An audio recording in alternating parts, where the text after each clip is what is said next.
Welcome to Chimmy Fun Kids. कहानी टूटी चोंच का हीरो। बहुत दूर जंगलों के उस पार पक्षियों का एक अनोखा गांव पंछीपुर था। वहां हर रंग, हर आकार, हर आवाज के पक्षी रहते थे, परंतु उनमें सबसे अलग था गप्पू कबूतर। गप्पू बहुत बातूनी और शरारती था। वह रोज हर किसी से मजाक करता, अजीब सी आवाजें निकालकर सबको चौंका देता।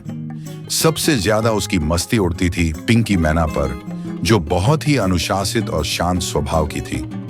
एक दिन पिंकी ने गुस्से में कहा, गप्पू, तेरी ये हरकतें एक दिन तुझे मुसीबत में डाल देंगी। गप्पू ने हंसते हुए जवाब दिया, मुसीबत भी मुझसे डरती है मैडम। एक दिन पंछीपुर के पार्क में पक्षियों के बीच एक मजेदार रेस हो रही थी। वह एक मजेदार खेल था जिसमें पक्षियों को बीज लाकर एक एक कर टोकरी में डालना होता था। गप्पू कबूतर बहुत तेज उड़ रहा था। वह सबसे आगे था, लेकिन अचानक एक कौवा गलती से हवा में टकरा गया। गप्पू कबूतर नीचे गिरा और उसका चेहरा एक पत्थर से टकराया। उसकी चोंच टूट गई, आगे से एकदम क्रैक हो गई थी। अब वह ना ढंग से बोल पा रहा था, ना खा पा रहा था। सबसे दुख की बात थी, वो मजाक भी नहीं कर पा रहा था। उसकी दुनिया बदल गई।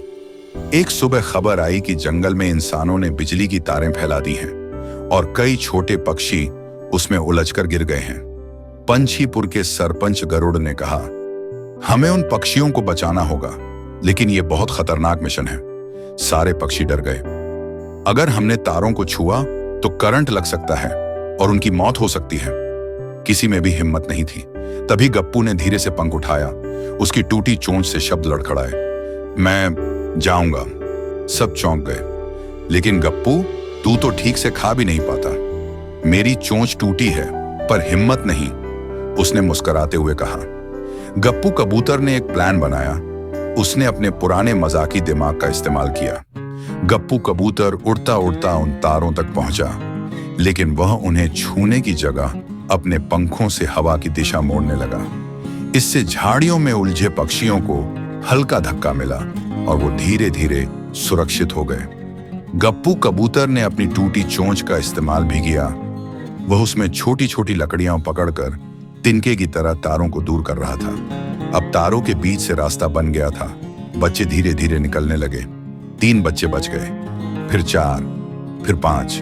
पंछीपुर में सभी पक्षी तालियां बजा रहे थे। Gappu, Gappu, hero, hero.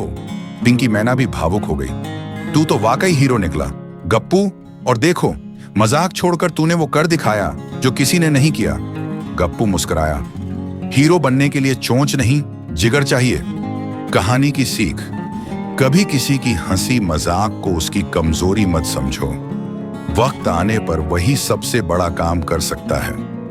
Thank you for watching. Like, share and subscribe. Bell icon दबाना ना भूले।